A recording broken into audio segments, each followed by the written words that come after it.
क्या आपने कभी ये नोटिस किया है कि लाइफ में सब कुछ ठीक होने के बाद भी मन में एक अजीब सी बेचैनी रहती है?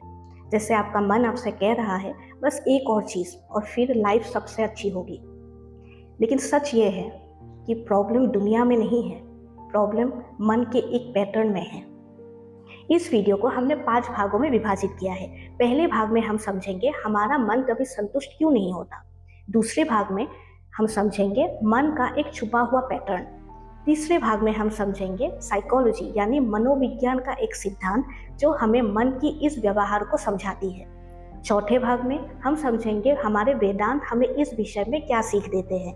और पांचवें यानी अंतिम भाग में हम एक सरल प्रैक्टिस या अभ्यास समझेंगे जो आपके मन की इस व्यवहार को ठीक करेगा। लेकिन सबसे पहले हमें कहानी सुनते हैं। ये कहानी एक लड़की की है। उसे लगता था कि अगर उसके पास एक बड़ा सा घर हो जाए तो सब कुछ ठीक हो जाएगा। वो सालों तक मेहनत करती है और इतने पैसे जोड़ भी लेती है कि वो एक बड़ा घर खरीद सके, और कुछ ही सालों में उसने एक बड़ा घर खरीद भी लिया। कुछ महीनों तक तो सब कुछ ठीक था, लेकिन धीरे धीरे उसका मन फिर से बेचैन होने लगा। उसके दिमाग में फिर से ख्याल आने लगे कि शायद लोकेशन थोड़ी और अच्छी हो सकती थी, शायद मुझे और एक बड़ा घर मिल सकता था। और बिना ये रियलाइज किए उसका दिमाग फिर से और एक चीज के पीछे भागने लगा था। और सबसे अजीब बात यह है कि उसे लगता था प्रॉब्लम घर में है, लेकिन असल में प्रॉब्लम दिमाग के एक पैटर्न में है। अगर आप ध्यान से ऑब्जर्व करें तो आपको यहाँ एक छुपा हुआ पैटर्न नजर आएगा। हर इच्छा के पीछे ढांचा एक जैसा होता है। स्टेज 1 में हमारा दिमाग हमसे बोलता है कि बस ये एक चीज मुझे मिल जाए, उसके बाद सब कुछ ठीक हो जाएगा।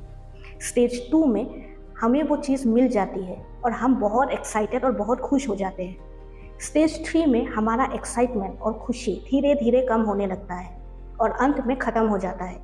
स्टेज 4 में हमारा दिमाग फिर से एक नई इच्छा को बनाता है और उसके पीछे भागने लगता है, और हमारी पूरी ज़िंदगी एक लूप बन जाती है।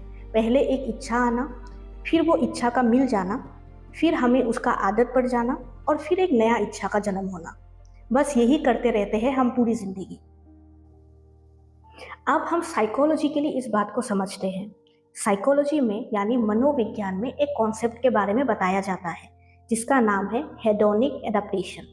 इसका मतलब है हमारा मन या हमारा दिमाग किसी भी नई चीज़ की खुशी या एक्साइटमेंट को बहुत ही जल्दी नॉर्मल बना देती है। यानी जो चीज़ पहले बहुत सुंदर और बहुत अच्छी लग रही थी वो मिल जाने के बाद बहुत साधारण सी लगने लगती है। इसीलिए हमारा दिमाग हमेशा एक्साइटमेंट के पीछे भागता रहता है, हमेशा एक नई चीज़, एक नई इच्छा के पीछे भागता रहता है। लेकिन प्रॉब्लम यहाँ इच्छाओं की नहीं है। नई चीज़ों की इच्छा रखना गलत बात नहीं है, लेकिन हम इच्छाओं को ही अपनी खुशी का आधार बना लेते हैं। ये गलत बात है। ये मिल गया तो मैं कंप्लीट हो जाऊंगा, ये एक भ्रम है, क्योंकि मन की आदत है और मन की प्रकृति है नई इच्छाओं को बनाते रहना, और वो बनाते रहेगा। ये बात सिर्फ मॉडर्न साइकोलॉजी ही नहीं बोलती, हमारे वेदांत और उपनिषद ये हजारों साल पहले बोल चुके हैं। वो कहते हैं कि मन और मन की इच्छाएं कभी खत्म नहीं होती, क्योंकि मन की प्रकृति है भागते रहना। मन और उसकी स्थिति अस्थायी होती है, और जो चीज़ खुद अस्थायी है वो आपको स्थायी खुशी कैसे दे सकती है। लेकिन समस्या सिर्फ इतनी सी नहीं है, समस्या और ज़्यादा गहरी है, और आपको ये सुन के थोड़ा सा शॉकिंग लग सकता है। लेकिन मन का यानी हमारे दिमाग का काम सिर्फ इच्छाएं बनाना नहीं है। असल में हमारा मन डिससेटिस्फेक्शन यानी असंतुष्टता भी बनाता है, क्योंकि अगर हमारा मन संतुष्ट हो गया तो उसके पास और काम नहीं बचेगा।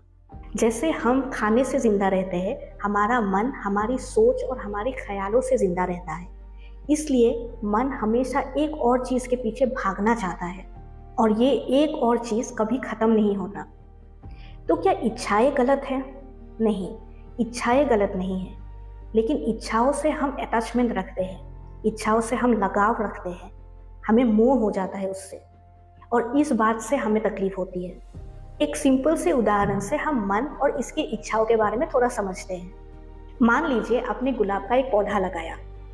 ये गुलाब का पौधा हमारा मन है, और जब इसमें कलियां आती है मतलब गुलाब के फूल आते हैं, वो हमारे इच्छाएं होती है। तो जो गुलाब के पौधे हैं वो हमेशा गुलाब को पैदा करता रहेगा, ये उसकी प्रकृति है। जैसे हमारा मन हमेशा इच्छाओं को पैदा करता रहेगा, लेकिन गुलाब के फूल की नियति क्या है? गुलाब के फूल जब बड़े हो जाते हैं उसके बाद कुछ ही दिनों में वो मुरझा भी जाते हैं और फिर नए गुलाब के फूल आ जाते हैं। तो हमारा मन भी यही करता है, एक इच्छा खत्म हुआ, एक इच्छा मुरझा गया तो हम दूसरा इच्छा बना लेते हैं। लेकिन अगर हम एक इच्छा यानी एक गुलाब के फूल के ऊपर मोह करते हैं तो हमें तो असंतुष्टता ही होगी। इसलिए भगवत गीता हमें ये समझाती है कि हमें किसी भी चीज़ के ऊपर अटैचमेंट नहीं रखना है, मोह नहीं रखना है। अगर हम मोह नहीं रखेंगे तो इच्छाएं गलत नहीं हैं, इच्छाओं से मोह ये गलत बात है। अब आता है सबसे बड़ा सवाल कि इस साइकिल से हम बाहर कैसे निकले। हमारे वेदांतिक गुरु हमें एक बहुत ही सरल और इफेक्टिव टेक्निक बताते हैं जिसका नाम है दृष्टाभाव यानी द ऑब्जर्वर्स अवेयरनेस। इस टेक्निक में आप अपने मन, अपने विचार, अपने भावनाओं को एक साक्षी के रूप में देखते हैं, एक ऑब्जर्वर के रूप में देखते हैं। उनसे आप जुड़ते नहीं हैं, बस एक साक्षी बनते हैं। तो अभी हम उस प्रैक्टिस के बारे में समझते हैं। अगली बार जब भी आपके मन में कोई नई इच्छा आए तो रुकिए, इमीडिएटली उसे फॉलो मत कीजिए। थोड़ी देर रुकिए, 10 मिनट के लिए खुद को ऑब्जर्व कीजिए, साक्षी बनिए और खुद से पूछिए कि क्या ये इच्छा ज़रूरी है या ये मेरी मन की एक आदत है। जब आपको इसका जवाब मिल जाए तब आप खुद को दूसरा सवाल पूछिए। दूसरा सवाल है कि अगर ये चीज़ मुझे नहीं मिलती तो क्या अभी इस पल मैं खुश हूँ, मैं ठीक हूँ। जब आप ये अभ्यास करते रहेंगे तो धीरे धीरे आपको समझ आएगा कि आपकी इच्छाएं आती है और चली भी जाती हैं और इच्छाओं के पीछे भागे बिना भी आप सही हैं, आप ठीक हैं, आप खुश हैं, आप इस पल में भी खुश हैं।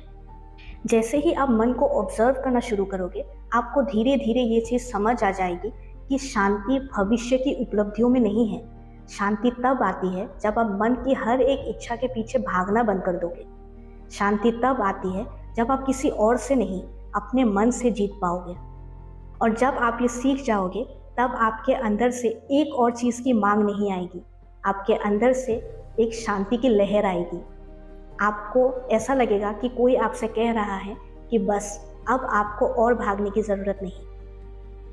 अगर आपको ये वीडियो अच्छा लगा तो वीडियो को लाइक ज़रूर करें और अगर आप सेल्फ अवेयरनेस, साइकोलॉजी और स्पिरिचुअल विजडम से जुड़े हुए वीडियोस देखना पसंद करते हैं तो चैनल को सब्सक्राइब ज़रूर करें।